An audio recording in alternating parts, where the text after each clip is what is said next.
Movie की starting एक ऐसे शहर से होती है जहाँ पर अमीर और गरीब लोग एक साथ तो रहते हैं, लेकिन अमीर लोग गरीब लोगों का बिल्कुल साथ नहीं देते। उनके काफी हाई स्टैंडर्ड्स हैं और वो गरीबों को कुछ भी नहीं समझते। ये मूवी इसी शहर में रहने वाले एक आदमी ऑर्थर पर बेस्ड है। वो अपनी मदर के साथ रहा करता था। उसे कॉमेडी बहुत पसंद थी और उसका दिल चाहता था कि वो एक दिन बहुत बड़ा कॉमेडियन बने। उसका आइडियल एक आदमी था जो कि बहुत बड़े कॉमेडी शो को होस्ट करता था। वो कहता था कि मैं भी एक दिन उनके शो में उनके साथ खड़ा होऊंगा। वो इसके लिए बहुत मेहनत किया करता था। फिर एक दिन हम ऑर्थर को देखते हैं जो कि किसी कंपनी की एडवर्टाइजमेंट के लिए एक साइन बोर्ड लेकर एक रोड पर खड़ा होता है कि कुछ शरारती बच्चे वहाँ पर आते हैं और उसे बहुत तंग करके उसका साइन बोर्ड छीन कर भाग जाते हैं। ऑर्थर यहाँ पर जोकर बना होता है। वो उन बच्चों के पीछे भागता है ताकि अपना साइन बोर्ड ले सके, लेकिन वो बच्चे उसे बहुत भगाते हैं और वही साइन बोर्ड उसके मुंह पर मारते हैं, जिससे वो साइन बोर्ड टूट जाता है और उसके बाद फिर वो ऑर्थर को भी बहुत बुरी तरह मारते हैं। ऑर्थर काफी हर्ट होता है और सीधा अपने बॉस के पास जाता है। वो उसे सब कुछ बताता है कि बच्चों ने उसके साथ क्या क्या किया, लेकिन उसका बॉस उल्टा उसे डांट देता है और कहता है कि तुम्हारा दिमाग तो ठीक है,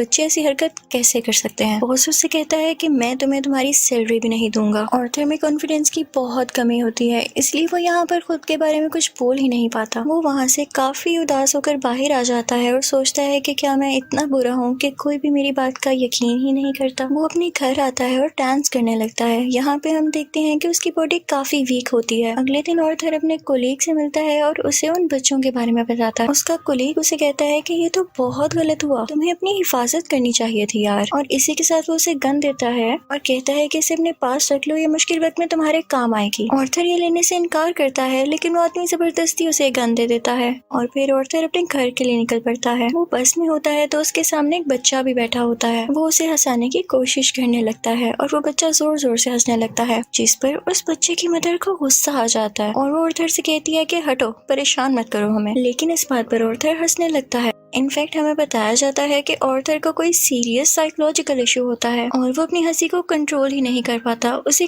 कहीं पर भी हंसी आ जाती है। वो बस में बैठी हुई उस लेडी को एक कार्ड देता है जिसमें उसकी डिजीज के बारे में सब कुछ लिखा होता है। वो घर आता है और अपनी मेडिसिन लेने लगता है। इनफैक्ट वो गरीब था और ये दवाई बहुत एक्सपेंसिव थी, तो वो गवर्नमेंट के बनाए गए मेडिकल सेंटर से ये दवाई फ्री लेता था। वो एक दिन अपनी साइकियाट्रिस्ट के पास जाता है। वो उसे कहती है कि मुझे अपनी डायरी दिखाओ कि तुम क्या क्या लिखते रहे हो। जैसे ही वो उसकी डायरी खोलती है, उसमें ये लिखा होता है कि मैं उस तरह नहीं मरना चाहता जिस तरह बुरी तरह से मैंने जिंदगी गुजारी है। फिर ऑर्थर वहाँ से अपने घर जाता है तो उसकी मदर उससे पूछती है कि क्या थॉमस की तरफ से कोई लेटर आया, तो ऑर्थर कहता है कि नहीं, आज भी नहीं। इनफैक्ट थॉमस इस मूवी में बहुत ज्यादा रिच बिजनेसमैन दिखाया गया है और लोग उससे बहुत डरते हैं। उसकी माँ उसे कहती है कि अगर उसको हमारी हालत के बारे में पता चलेगा तो वो हमारी हेल्प जरूर करेगा। अगले दिन जब वो बाहर जाता है तो वापसी पर आते हुए रास्ते में उसे एक सिंगल मदर मिलती है जिसके साथ एक छोटी सी बेटी भी होती है। वो ऑर्थर को काफी अच्छी लगने लगती है, लेकिन वो अपने घर आ जाता है। यहाँ उसकी मदर उससे फिर उसी लेटर के बारे में पूछती है तो ऑर्थर कहता है आपका क्या लेना देना है उससे, वो हमारी मदद नहीं करेगा। अगले दिन हम देखते हैं कि वो सिंगल लड़की ऑर्थर के घर पर आती है। वो उससे कहती है कि मैं कुछ टाइम से नोट कर रही हूँ कि तुम मेरा पीछा कर रहे हो, जिस पर ऑर्थर उसे कहता है कि हाँ, मुझे तुम अच्छी लगी हो। तो इस पर वो लड़की हंसने लगती है और जल्दी उन दोनों में दोस्ती हो जाती है। ऑर्थर को एक और जगह से जोकर की ऑफर आती है। वो एक चिल्ड्रन हॉस्पिटल होता है और जब ऑर्थर वहाँ पर जाकर डांस कर रहा होता है तो उसकी पॉकेट से वही गन बाहर आकर गिरती है। सब बच्चे डर जाते हैं और स्टाफ हैरान होता है कि इसके पास गन क्या कर रही है। ये बात फैलती है और उसे इस जॉब से भी निकाल दिया जाता है। वो अपने बॉस को कॉल करता है कि ये तो सिर्फ एक टॉय गन है, तो उसका बॉस उसे कहता है कि झूठ मत बोलो, मुझे तुम्हारे कोलीग ने सब कुछ बता दिया है कि तुमने खुद उससे गन ली। यहाँ पर ऑर्थर का दिल दोबारा से बहुत दुखता है कि उसके कोलीग ने तो उसे जबरदस्ती ये गन दी थी। फिर हम देखते हैं कि ऑर्थर ट्रेन में घर जा रहा होता है और वहाँ पर 3 बिजनेसमैन भी होते हैं जो कि थॉमस वेन के ही आदमी थे। वो ट्रेन में बैठी हुई एक लड़की को छेड़ रहे होते हैं।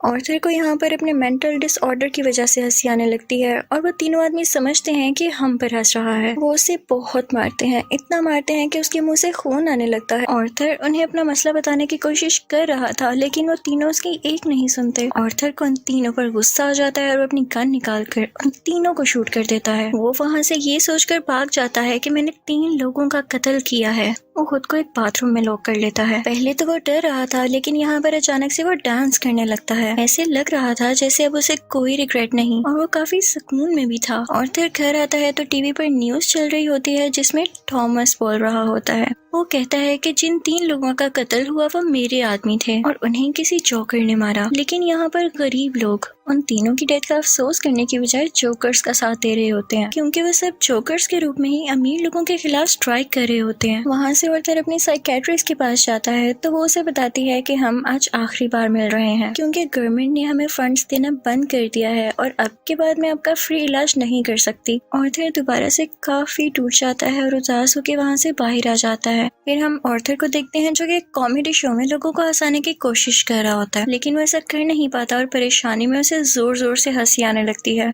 इस वजह से उसका शो खराब हो जाता है और वो घर आ जाता है। घर आने पर उसकी मॉम उसे कहती है कि बेटा ये लेटर थॉमस के लिए पोस्ट कर दो। ऑर्थर जब ये पढ़ता है तो उसे अपनी आंखों पर यकीन ही नहीं आता। वो अपनी मदर के पास जाता है और कहता है आपने मुझसे सब कुछ क्यों छुपाया। उसकी माँ उसे बताती है कि बेटा मैंने ये जानकर नहीं किया। इनफैक्ट थॉमस और मैं एक दूसरे को पसंद करते थे और इवन शादी भी करना चाहते थे, लेकिन मैं बहुत गरीब थी और वो बहुत अमीर, तो हम सोसाइटी की वजह से शादी नहीं कर सके। ऑर्थर अपने बाप से मिलने के लिए निकल पड़ता है। जब वो वहाँ पर पहुँचता है तो उसके घर के गेट के पीछे थॉमस का अपना बेटा खड़ा होता है। ऑर्थर उसके सामने बच्चों जैसी हरकतें करने लगता है और उसे भी हंसाने की कोशिश करता है, लेकिन तभी वहाँ पर थॉमस का बटलर आ जाता है। वो उस बच्चे से कहता है कि स्ट्रेंजर से बात नहीं करते और ऑर्थर को वहाँ से जाने के लिए कहता है। ऑर्थर उससे कहता है कि मैं सच्चाई से पर्दा हटा कर ही जाऊंगा। मेरी माँ ने थॉमस के यहाँ 30 साल काम किया और वो दोनों एक दूसरे को पसंद भी करते थे और मैं किसी और का नहीं थॉमस का ही बेटा हूँ। जिस पर बटलर उसे कहता है कि तुम भी पागल हो और तुम्हारी माँ भी पागल है। उसने ये स्टोरी अपने पास से बनाई है, उसका थॉमस से कोई लेना देना नहीं है। ये सुनकर ऑर्थर को काफी बुरा लगता है और वो वहाँ से चला जाता है। ऑर्थर जब घर जाता है तो उसे पता चलता है उसकी मॉम को कोई अटैक हुआ है और उन्हें हॉस्पिटल शिफ्ट किया जाता है। ऑर्थर जब बाहर बैठा होता है तो उसके पास 2 पुलिस ऑफिसर्स आते हैं। वो उससे पूछते हैं कि ट्रेन में उस दिन जो 3 आदमी मरे, क्या तुम उनको जानते हो? तो ऑर्थर आगे से कहता है नहीं, मुझे क्या पता होगा। उसे पता चलता है कि इन पुलिस ऑफिसर्स ने उसकी माँ से भी सेम क्वेश्चन किया था, जिसकी वजह से उसकी मॉम को अटैक हुआ। वो अंदर अपनी माँ के पास आ जाता है और वहीं पर वो सिंगल मदर भी होती है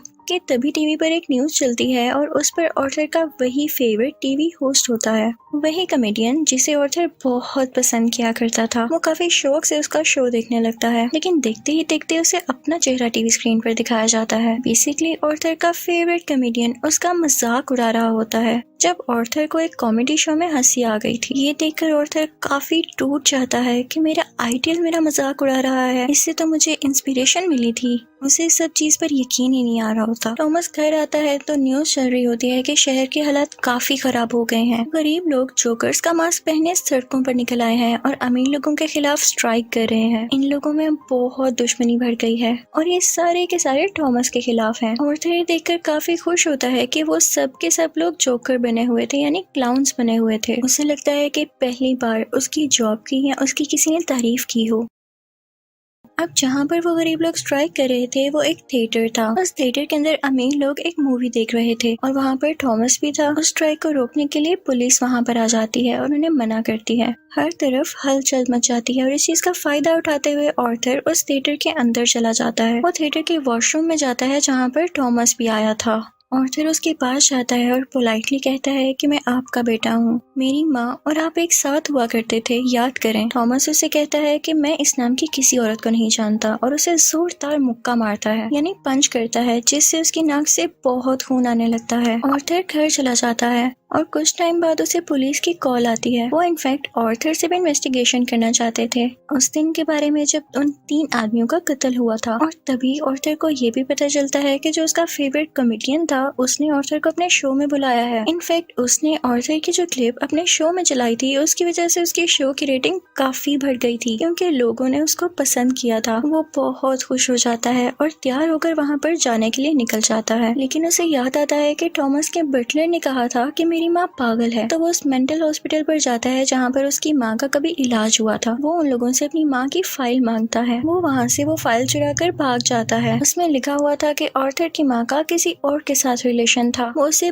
बहुत ज्यादा फिजिकली अब्यूज किया करता था, मारा करता था। और इसी दौरान आर्थर के सर पर भी चोट आई थी, जिसकी वजह से वो आज इस डिजीज का शिकार है। वो वहाँ से सीधा अपनी दोस्त यानी उसी सिंगल मदर के पास जाता है, लेकिन हमें यहाँ पर पता चलता है कि वो तो थी ही नहीं। वो असल में सिर्फ और सिर्फ उसकी इमेजिनेशन में थी और उसको उसके विजन्स आया करते थे। आर्थर अपने माँ की चोट की वजह से काफी परेशान होता है। वो हॉस्पिटल जाता है और पिलो से अपनी माँ को मार देता है। घर आकर देखता है तो उसे एक पिक्चर मिलती है जिसके पीछे लिखा हुआ था कि मुझे तुम्हारी स्माइल बहुत पसंद है, जो कि थॉमस ने लिखा था और ये पिक्चर उसकी मदर की थी। यहाँ उसे एहसास होता है कि उसकी माँ झूठ नहीं बोल रही थी। वो अपना जोकर का मेकअप करने लगता है और यहाँ पर वो काफी दुखी होता है और उसे कुछ समझ नहीं आ रहा होता कि उसके आसपास क्या हो रहा है। तभी वहाँ पर उसका वही कोलीग आ जाता है और वो कहता है कि जो उस दिन ट्रेन में 3 कत्ल हुए और रिसेंटली तुम्हारी माँ का भी कत्ल हुआ, मैं उसके बारे में कुछ पूछना चाहता हूँ। आर्थर को लगता है कि ये लोग फिर से मेरा जीना हराम करने आए हैं और वो यहाँ पर अपने कोलीग को बुरी तरह से मार देता है। अब इसके बाद आर्थर तैयार होता है और अपने जोकर का फुल कॉस्ट्यूम पहन लेता है। वो अब अपने फेवरेट कॉमेडियन के शो में जाने की तैयारी कर रहा था। वो बहुत खुश होता है और रास्ते में डांस करता हुआ जा रहा होता है। वहीं पर वो दोनों पुलिस ऑफिसर्स भी आ जाते हैं जो उससे ट्रेन में हुए हादसे के बारे में इन्वेस्टिगेशन कर रहे थे। पर आर्थर वहाँ से भाग आता है और भागते भागते एक ट्रेन में घुस आता है। उस ट्रेन में और भी बहुत सारे लोग ऐसे थे जिन्होंने जोकर का कॉस्ट्यूम पहना था। पुलिस इतने सारे लोगों में उसको ढूंढ ही नहीं पाती, तो इसी बात का फायदा उठाते हुए वहाँ से बाहर आ जाता है और अपने फेवरेट कॉमेडियन के शो की तरफ जाता है। वो जब उसके सामने जाता है तो वो उससे पूछता है कि क्या तुम भी जोकर बने हो, क्या तुम भी अमीरों के खिलाफ प्रोटेस्ट कर रहे हो। आर्थर उससे रिक्वेस्ट करता है कि आप लोगों को मेरे बारे में कुछ न बताइएगा सिवाय इसके कि मैं एक ऑर्डिनरी जोकर हूँ। और फिर उनका लाइव शो स्टार्ट हो जाता है। ऑडियंस उन्हें देखकर काफी खुश होती है और इस चीज को काफी एडमायर कर रही होती है। वहाँ पर आर्थर का फेवरेट कॉमेडियन उसे क्वेश्चन करता है कि तुम यहाँ पर जोकर बन के क्यों आए हो। तो जोकर उसे कहता है कि मैं हमेशा खुश रहना चाहता था और मैं लोगों में भी खुशियाँ बांटना चाहता था। लोगों ने मुझे इस गेटअप में पसंद किया तो मैंने सोचा क्यों ना मैं ऐसे ही आ जाऊँ। वो यहाँ पर एक बहुत ज्यादा सरप्राइजिंग बात भी करता है। वो इस लाइव शो में सबके सामने बता देता है कि उस दिन ट्रेन में जो 3 लोग मारे गए उनको मैंने ही मारा है। वो कहता है कि ये सब मैंने आपको इसलिए बताया कि अब तक कितने गरीब मरे, कितने ही ज्यादा अमीर लोगों ने गरीब लोगों को बेदर्दी से कत्ल किया, लेकिन आज तक किसी ने नोटिस किया, किसी ने भी अमीर लोगों के खिलाफ आवाज उठाई या उन गरीब लोगों को याद किया तो मुझे बताएं। और जब मैंने किसी अमीर आदमी को मार दिया तो लोग इतना शोर किस लिए मचा रहे हैं? क्या सब इंसान बराबर नहीं होते या अमीर लोगों में कोई और खास बात होती है? वो कहता है कि सोसाइटी बहुत खराब हो चुकी है, वो सिर्फ अपना फायदा सोचती है और अगर आज तुमने मुझे इस शो में बुलाया है तो ये तुम्हारी रहमदिली हरगिज नहीं है। तुम्हारे शो की रेटिंग मेरी वजह से बढ़ रही थी इसलिए तुमने ऐसा किया। लेकिन आर्थर का जो फेवरेट कॉमेडियन होता है वो कहता है ऐसी बात हरगिज नहीं है। आर्थर को गुस्सा आ जाता है कि तुम अभी भी झूठ बोल रहे हो और इसी के साथ अपनी गन बाहर निकालता है और उसे सबके सामने शूट कर देता है। लोग काफी घबरा जाते हैं और वहाँ से बाहर निकलने लगते हैं, लेकिन आर्थर को हम यहाँ पर काफी कॉन्फिडेंट देखते हैं। वो किसी से नहीं डर रहा होता। पुलिस इस बात पर जोकर यानी आर्थर को अरेस्ट कर लेती है और अपनी गाड़ी में बिठाकर उसे वहाँ से दूर ले जाने लगती है। लेकिन आर्थर रास्ते में देखता है कि उसके बहुत सारे सपोर्टर्स हैं जो उसे सपोर्ट कर रहे हैं। उनमें से कुछ लोग एक एम्बुलेंस में बैठते हैं और उसकी ज्यादा सारी स्पीड करके उस पुलिस कार के साथ टक्कर कर देते हैं, जिसकी वजह से वो पुलिस कार उल्ट जाती है और अब जोकर बाहर आ गया था। वो उन सब लोगों में शामिल हो जाता है और उसी कार के ऊपर आकर खड़ा हो जाता है। सब लोग उसे यहाँ पर देख पा रहे थे और उसे चीयर कर रहे थे। उसके मुंह और नाक से काफी खून आ रहा था, लेकिन वो उसी खून से अपनी स्माइल बना लेता है और हाथ फैलाकर जोर जोर से हंसने लगता है। ये इनफैक्ट एक ऐसी स्माइल थी जिसके पीछे गम, तकलीफ और दुख छुपा हुआ था। वो अब उन सब लोगों का हीरो बन चुका था और वो यहाँ पे काफी खुश था कि लोग फाइनली अब उसे तारीफ कर रहे थे, उसे अप्रिशिएट कर रहे थे। दूसरी तरफ हम थॉमस को देखते हैं जो कि अपनी प्रेजेंट वाइफ और अपने बेटे के साथ ये शहर छोड़कर जा रहा होता है, लेकिन तभी साइड पे खड़ा एक जोकर उन लोगों को शूट कर देता है, लेकिन वो उनके बेटे को कुछ नहीं कहता। फिर सीन चेंज होता है और हमें आर्थर यानी जोकर एक साइकियाट्रिस्ट के पास दिखाया जाता है। वो वहाँ पर भी हंस रहा होता है। तो वो साइकेट्रिस्ट उससे कहती है कि तुम बिला वजह क्यों हंसते रहते हो। तो आर्थर उससे कहता है कि आप इस फीलिंग को कभी नहीं समझ पाएंगी, और ये कहकर वो वहाँ से बाहर आ जाता है। उसके जूतों के नीचे खून लगा हुआ था, जिससे ये जाहिर होता है कि एक अच्छा इंसान कैसे किसी कातिल में बदल गया। और इस मूवी से हमें ये लेसन भी मिलता है कि जब किसी के साथ बुरा किया जाए तो वो बुरा ना भी हो तो एक ना एक दिन बुरा बन ही जाता है। उसे इतनी अजियत दी गई, इतना टॉर्चर किया गया कि उसके अंदर से वो फीलिंग्स ही खत्म हो गई, और अब वो अपनी लाइफ से बिल्कुल सेटिस्फाई था। और इसी के साथ ये मूवी भी एंड हो जाती है। आई होप आपको ये मूवी अच्छी लगी होगी। Thank you for watching.